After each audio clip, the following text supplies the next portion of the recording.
یہ خون ناحق کس کے گردن پر؟ جب بچوں سمیت ماں خودکشی کر لے گی، آپ آئے دن آپ ٹی وی پہ دیکھ رہے ہوتے ہیں، آپ کو پورے پاکستان سے اس طرح کی نیوزز مل رہی ہوتی ہیں. کیا کسی کا ضمیر جاگا؟ کیا ہمارے بچے نہیں ہیں؟ کیا ارباب اقتدار جو پاکستان کے ہیں کیا ان کے بچے نہیں ہیں؟ یقیناً سب کے. بڑا اچھا مجھے سلیم صافی کا ایک میں نے کالم پڑھا تھا کہ اگر آپ کو کراچی کے حالت ٹھیک کرنا ہے تو بہت اچھا انہوں نے بہت اچھی بات انہوں نے لکھی، بڑی اچھی تجویز دی کہ دو کام کریں. جتنے ہمارے حکمران ہیں ان کی اولادوں کو پاکستان بلا لیں، یہ بھی یہیں رہیں، اور سیکیورٹی ہٹا لیں. جو سیکیورٹی ہے ان کے پاس، میرے پاس اور آپ کے پاس تو سیکیورٹی نہیں ہے. ہمارے پاس اگر سیکیورٹی ہے تو ہماری اپنی نظام کرتا ہے، ٹھیک ہے. لیکن پاکستان میں اسپیشلی کراچی میں اگر آپ اس طرح کر دیں تو آپ دیکھ لیجئے گا کہ یہ جو روز کے جو کرائمز ہیں، یقیناً کرائم تو پوری دنیا میں، ہم تو اب بالکل جو ہے وہ بنانا اسٹیٹ ہوتے جا رہے ہیں. میں سنتا تھا مڈغاسکر میں میں کوئی گیا تھا 96-97 میں، تو مجھے لوگوں نے کہا کہ یار مغرب کے بعد باہر نہ نکلنا. تو میں نے پوچھا کہ کیوں بھائی؟ افریقہ میں مڈغاسکر میں. تو انہوں نے تو کہا کہ نہیں جی آپ نکلیں گے تو اگر آپ نے ہاتھ میں کچھ پہنا ہوا ہے تو وہ انگلیاں ہی کاٹ لیتے ہیں بلیڈ سے. ہاں صحیح ہے. وہی چیزیں آپ کے یہاں ہونی شروع ہو گئی، اور ہم حیران تھے کہ یار ایسا کیسے ہو سکتا ہے. یعنی کسی ترقی یافتہ ملک میں یا ترقی پذیر ملک میں بھی صحیح، ہم تو نائجیریا ہو گئے ہیں کرپشن میں. ہم نائجیریا کے ساتھ ساتھ جا رہے ہیں. ہمارا 145واں نمبر 192 کے اندر ہو گیا ہے کرپشن میں، اور 149واں نمبر ہو گیا ہے ہمارا غربت میں. تو ہم تو غربت کی جو لکیر ہے، ہمارے لوگ اس ریڈ لائن سے بھی نیچے زندگی بسر کر رہے ہیں. جی ہم بالکل. اور اگر صورتحال یہی رہی تو پتہ نہیں ہمیں فیوچر جو ہے وہ کیا نظر آتا ہے. اب ایک عام آدمی یہ پوچھتا ہے کہ جس طرح ابھی آپ نے بات کی کہ جی یہ جتنے بھی بچے ان کے باہر پڑھ رہے ہیں بلائیں ذرا ان کو یہاں پہ رکھیں اور وہاں پہ ایک لگژریس لائف گزار رہے ہیں وہ. اور پھر وہی سوال آ جاتا ہے کہ کس کے پیسوں پہ، کہ وہ لگژریس لائف وہاں پہ گزاری جا رہی ہے. اچھا چلیں وہ گزار رہے ہیں، آپ ان کو یہاں بلا لیں، سیکورٹی ہٹا دیں تو پتہ چلے تو بھید تو ابھی کافی سارے لوگوں کے بچوں کے کھل رہے ہیں اور سامنے آ بھی رہے ہیں کہ کتنی اچھی تربیت ہوئی ہے اور کتنے اچھے وہ اگر آگے پالیٹکس میں آ جاتے ہیں تو کیا حشر ہونے والا ہے.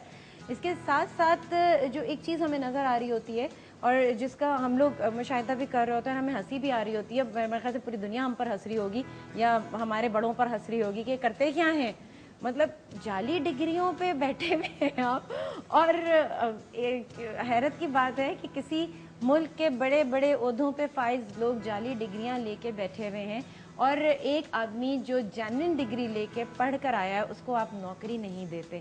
تو اور جس سے جو بات کرو، جس فیلڈ میں جس کو آپ نے بٹھایا ہوا ہے اس فیلڈ کا اس کو الف بے نہیں پتا ہوتا. میں تو کہتی ہوں اس کی اسپیلنگ بھی لکھ دے تو اسپیلنگ بھی نہیں آتی ہوگی کہ یہ حالات ہیں. ایجوکیشن کا یہ لیول ہے آپ کا.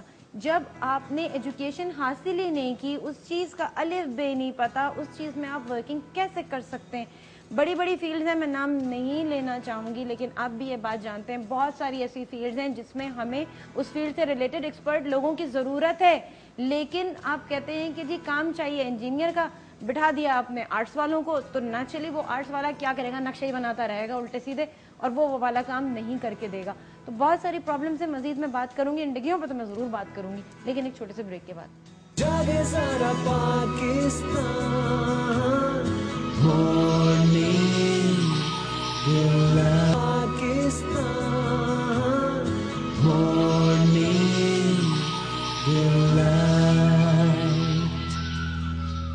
Welcome back. آپ دیکھ رہے ہیں پروگرام مارننگ ڈیلائٹ میں. شکریہ یاسمین میرے ساتھ طارق صاحب یہاں پر موجود ہیں جن سے ہم کرنٹ سچویشن آف پاکستان کے اوپر بات کریں.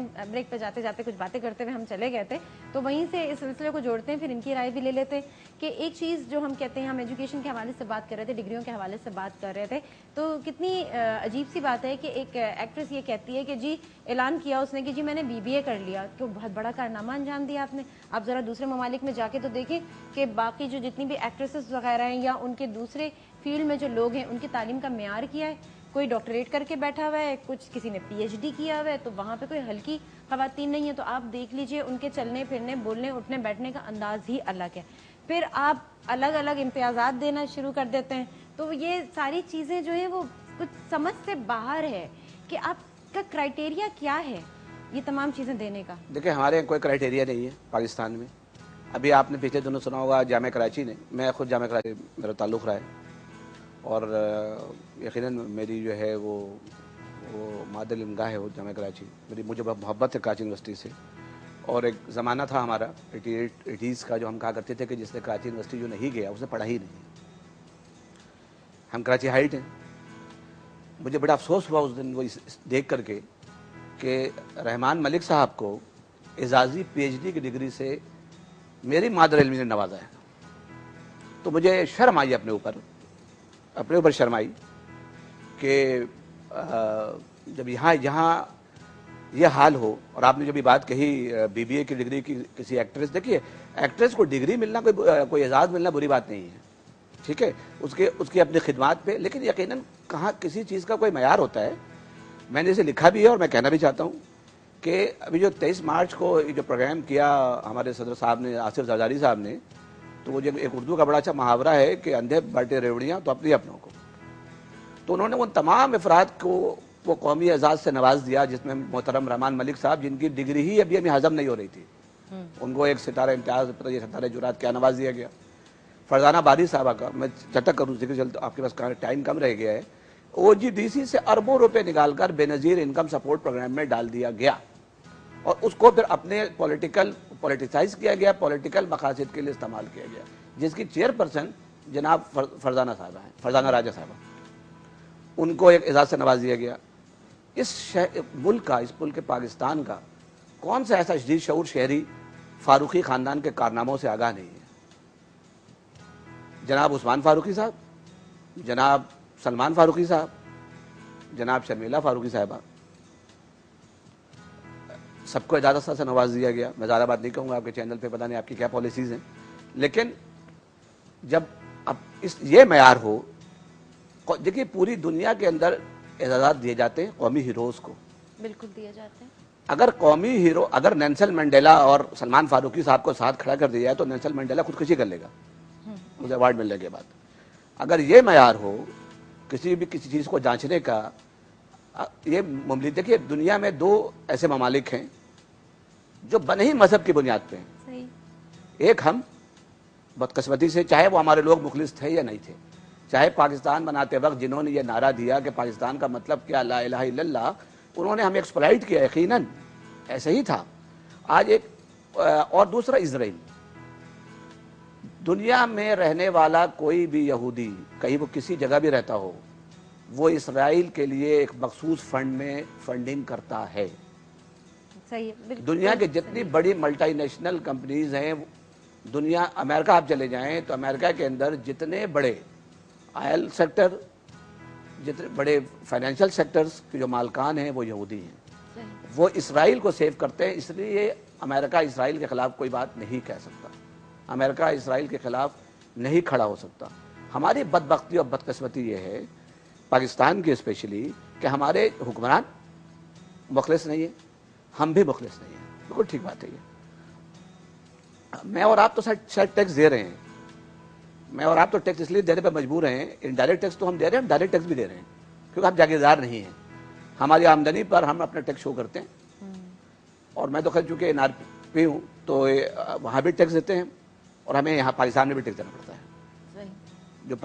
کیونکہ جو پاکستان میں جو ہماری انکم ہے, جو ہمارا ویلتھ ہے, اور جو کیپٹل ہمارا ٹیکس ہے, اس کا ایک ریشو جو کینیڈین گورنمنٹ نے فکس کیا ہے وہ ہمیں وہاں دینا پڑتا ہے.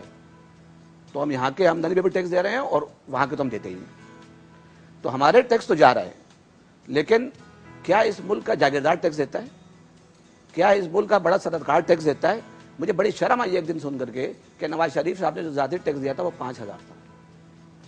میں تو آپ کے اس ٹی وی چینل سے, آپ کے اس پروگرام کے تھرو اللہ رسول کا واسطہ دے کے 2 افراد جو ہمارے ملک کے نامور سیاستدان, ہمدرد سیاستدان, جن عوام کی ہمدردی اور محبت ان کے دلوں میں خون کی طرح موزن ہے, رواں اور دواں ہے, میں اپیل کرتا ہوں کہ وہ اپنے وہ پیسے جو انہوں نے باہر رکھے ہوئے ہیں, چاہے وہ ہمارے نہیں ہیں, ہم مان لیتے ہیں ہمارے خون پسینے کی کمائی وہ نہیں ہے, وہ عوام کی لوٹی ہوئی دولت بھی نہیں ہے, وہ انہی کی بڑی خون پسینے کی بڑی حلال کی کمائی ہے, وہ انہی کے پیسے ہیں, وہ انہوں نے ہم سے نہیں لوٹے, خود ہی کمائے ہیں, سب مان لیتے ہیں.